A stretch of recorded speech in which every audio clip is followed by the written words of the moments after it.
Hey guys, welcome back to my brand new blog. দেখতেই পাচ্ছ আমরা এখন যাচ্ছি বাটু কেভেজের দিকে। এটা মালয়েশিয়াতে রয়েছে।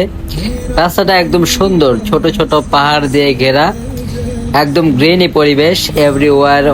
অনেস্টলি মালয়েশিয়ার রোড ট্রিপ গুলা অনেক comfortable.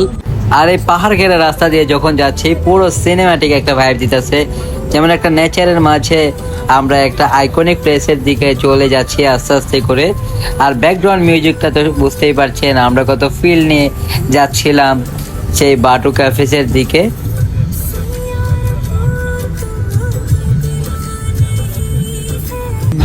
And finally here we are Batu Cave. Just look behind me guys. The giant golden mountain status. এটা 42 মিটার টল, পুরো একটা মাস্টারপিস। ক্যামেরাতে যতটা দেখতে পাচ্ছেন, রিয়েল লাইফে এই মাউন্টেনটা এর চেয়েও বেশি বিশাল। রিয়েল লাইফে এখানে দাঁড়ালে অনেক বেশি আনবিলিভেবল লাগে। আমাদের প্ল্যান হলো বাটু ক্যাফেতে ঘোরা এবং বাটু ক্যাফের সব দর্শনীয় স্থান পরিদর্শন করা। দেখতেই পাচ্ছেন জায়গাটা কতটা সুন্দর, পাহাড় ঘেরা পরিবেশ, এবং এখানে হিন্দুদের একটা মন্দির রয়েছে। এবং এই মন্দিরটা 272টা সিঁড়ির উপরে একদম রঙিন রেনবো আকৃতির যত সব রং দেওয়া। এই যে পাহাড়ের উপর যে সিঁড়িটা উঠতে হয় সেই সিঁড়িতে রয়েছে। এবং এই যে মন্দিরটা, এই মন্দিরটায় অনেক অনেক বানর ও কবুতর রয়েছে। বিশেষ করে কবুতরের জন্যই মানুষ এখানে আসে। এইখানে কবুতরকে মানুষ খাবার দেয়, বানরকে খাবার দেয়। আর খাবার দেওয়ার কারণে এইখানে আরো আরো এইসব বন্যপ্রাণী চলে আসে। আমরা এইগুলো দেখতেই সেখানে গেছিলাম। আমাদের ট্যুর গাইড আমাদেরকে রিকমেন্ড করলো যে আপনারাও বাটু ক্যাফে ঘুরে দেখতে পারেন, আর ঘুরে দেখলে আপনাদের মন্দ লাগবে না। তো তার কথা মতোই আমরা নেমে পড়লাম বাটু ক্যাফেতে। তো দেখতেই পাচ্ছেন যে বাটু ক্যাফে কতটা সুন্দর পরিবেশ, পাহাড়ের নিচে একদম ছিমছাম গোছালো।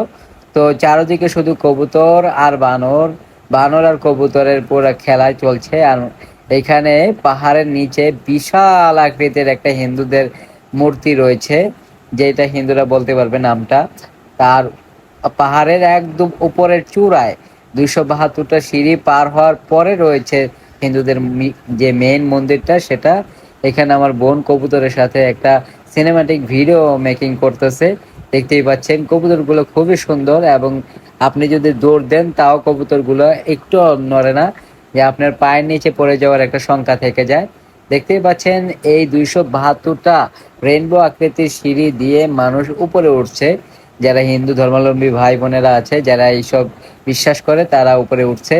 আবার অনেক অন্য ধর্মাবলম্বী ভাই বোনেরা যারা টুরিস্ট, বিদেশ থেকে এসেছে অনেক দূরে থেকে, কিউরিয়াসিটি থেকে, তারাও উপরে উঠছে দেখতে যে উপরে কি আছে।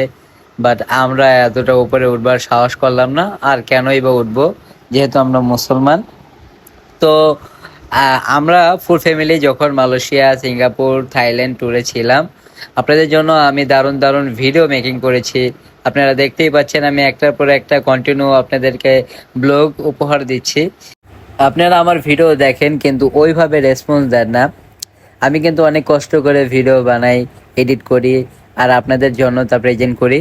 আর যদি আপনারা ওয়েল রেসপন্স দেন, তাহলে আমি নেক্সট টাইমে আরও কান্ট্রিতে গিয়ে আরও ভালো ভালো ব্লগ আপনাদেরকে উপহার দিতে পারবো।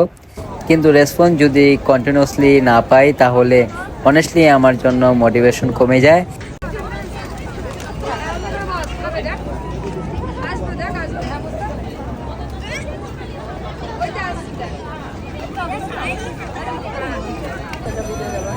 Okay.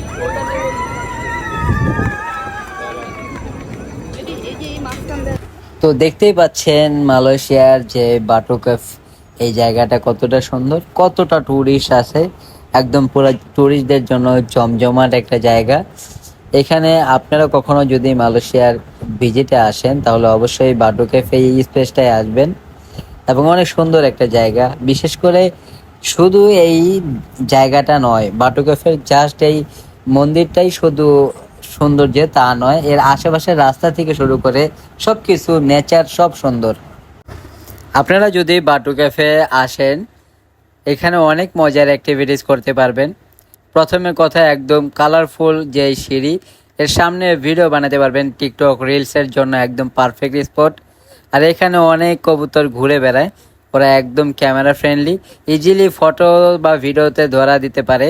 মাঝে মধ্যে বানরও দেখা যায়, বানরগুলা ফান মোমেন্টস ক্রিয়েট করে, ওরা ফুড চুরি করে, ওটাও একটা ইন্টারেস্টিং পার্ট ব্লগের জন্য বা আপনার রিলসের জন্য। আর যারা নেচার লাভার তারা এর মধ্যে যে লাইফস্টোন, যে লাইট ইফেক্ট আছে তা ক্যাপচার করতে পারবেন, একদম সিনেম্যাটিক ভাইব দিবে। তাছাড়া আপনারা যখন কোনো কান্ট্রিতে ভিজিটে যাবেন তার আগে অবশ্যই ইউটিউব বা সোশ্যাল মিডিয়াতে সার্চ করে ওই জায়গার যে আইকনিক জায়গাগুলো আছে যেগুলো মানুষ সবচেয়ে বেশি ঘুরে এবং দর্শনীয় স্থান, এইসব জায়গাগুলো আপনারা একটু দেখে আসবেন এবং সে সম্পর্কে একটু জানবেন, একটু রিসার্চ করবেন, তারপরে চলে আসবেন।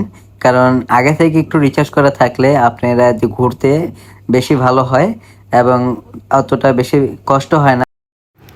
সো গাইস, এই ছিল আমাদের আজকের বাটু ক্যাভেস অ্যাডভেঞ্চার। অনেস্টলি আমার জন্য পুরো একটা লাইফ টাইম এক্সপিরিয়েন্স ছিল।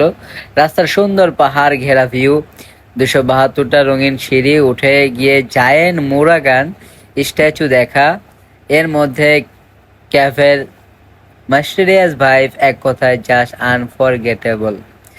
যারা মালয়েশিয়া আসবেন ডেফিনেটলি এই জায়গাটা মাস্ট ভিজিট লিস্টে রাখবেন।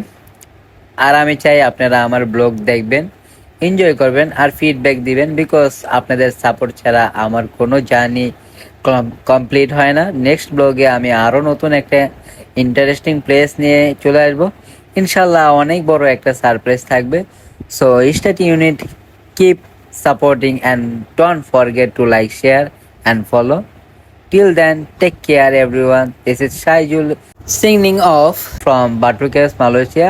See you soon in the next vlog.